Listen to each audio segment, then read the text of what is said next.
आज के क्लास में आप सबों को स्वागत है और आप लोगों को जैसा कि मालूम है कि मैं लास्ट क्लास में भी कंट्रोलिंग पढ़ाया था और कंट्रोलिंग के कई आयाम को मैंने बताने का काम किया।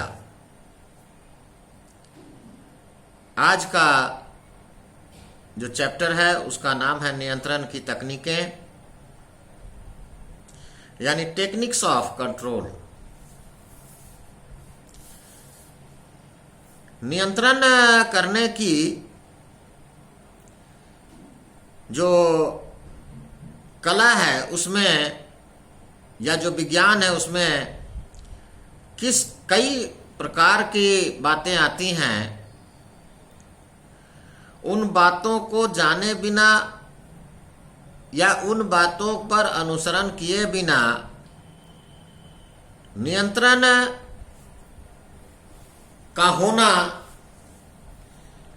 संभव नहीं है। इसलिए नियंत्रण की तकनीकों को जानना है। तो आज का जो चैप्टर है उसी से रिलेटेड है, टेक्निक्स ऑफ कंट्रोल। इसके कई प्रकार होते हैं, नियंत्रण तकनीक के कई प्रकार होते हैं, यानी controlling techniques and there types.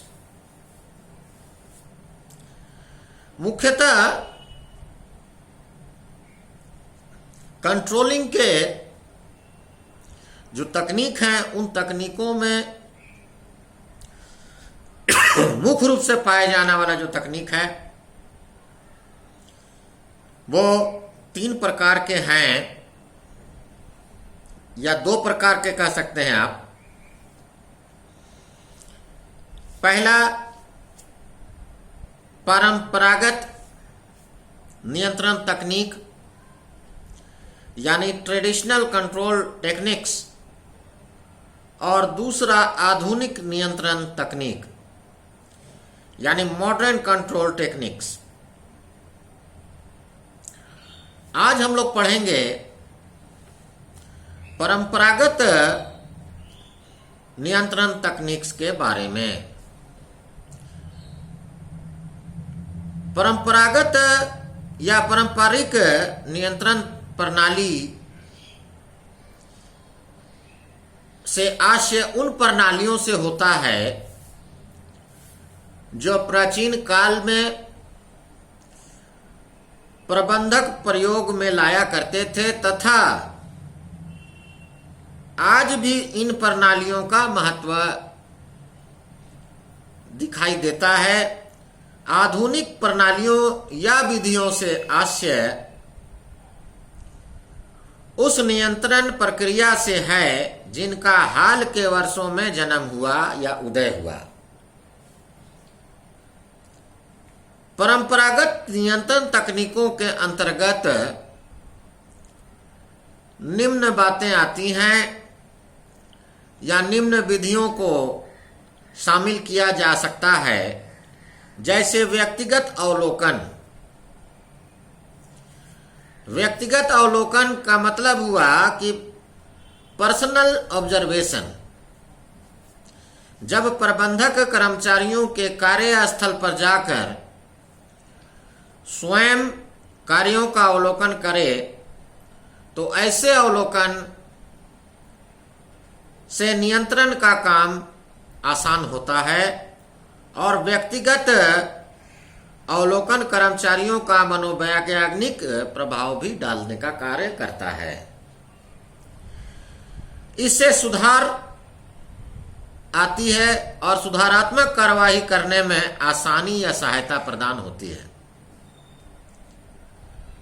सांख्यिकी आंकड़े। सांख्यिकीय आंकड़े का मतलब हुआ स्टैटिकल डाटा। हम जानते हैं कि सभी उपक्रमों में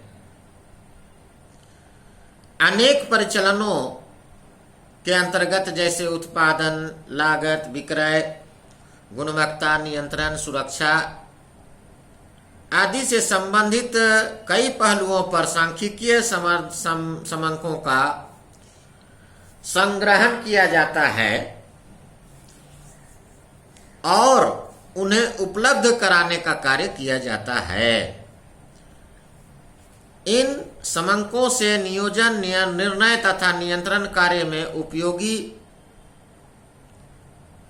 मार्गदर्शन प्राप्त होता है और इनसे प्रमापों से होने वाले विचलनों का भी पता चलता है।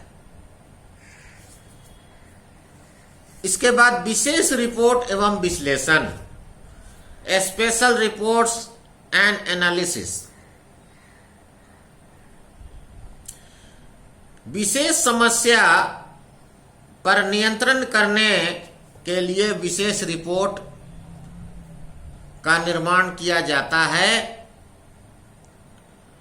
और उसे प्रयोग में लाने का प्रयास किया जाता है।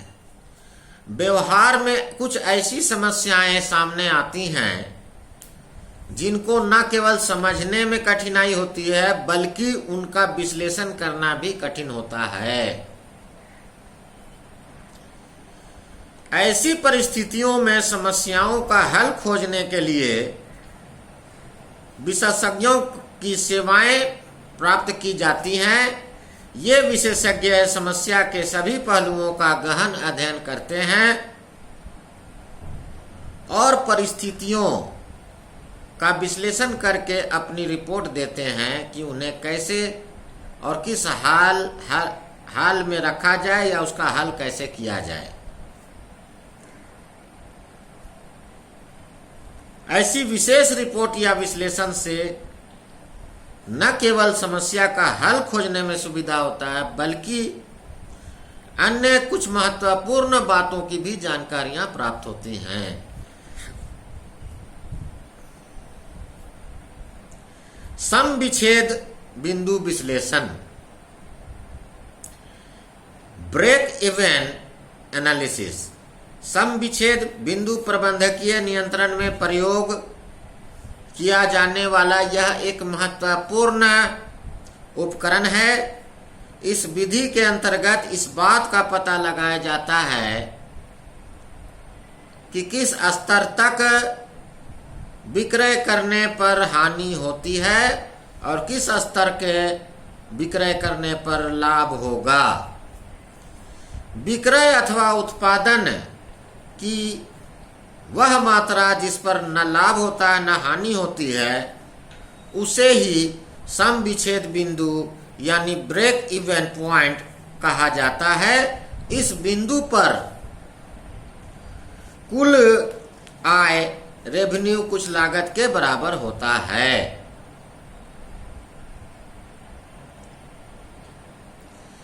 इस बिंदु से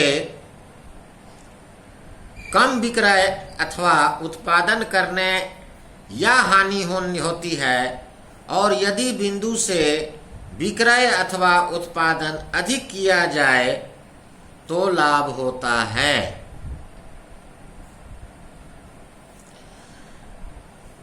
तो यह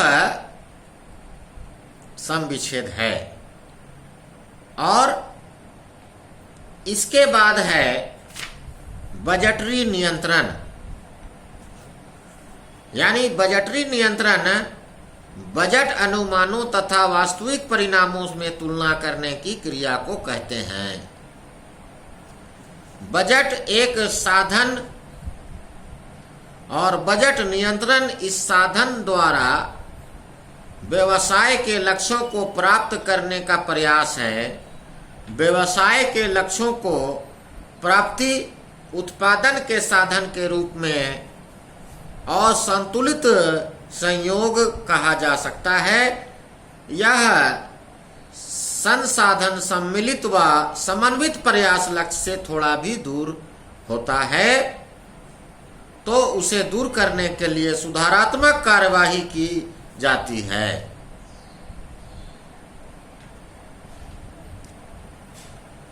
तो ये तमाम बातें हम देख रहे थे, नियंत्रण की तकनीकें, टेक्निक्स ऑफ कंट्रोल, और उसके अंतर्गत जो दो प्रकार की बातें आती हैं, एक परंपरागत नियंत्रण तकनीक और दूसरा आधुनिक नियंत्रण तकनीक। आज हम लोगों ने परंपरागत नियंत्रण तकनीक के बारे में जाना और उसका अवलोकन किया, उसको पढ़ा, उसको देखा, और मैं उम्मीद करता हूं कि आप लोग इसे नोट किए होंगे और इसे किताब खोल करके पढ़ने का काम करेंगे, तभी जाकर के यह समझ में आएगा। आज बस इतना ही, धन्यवाद।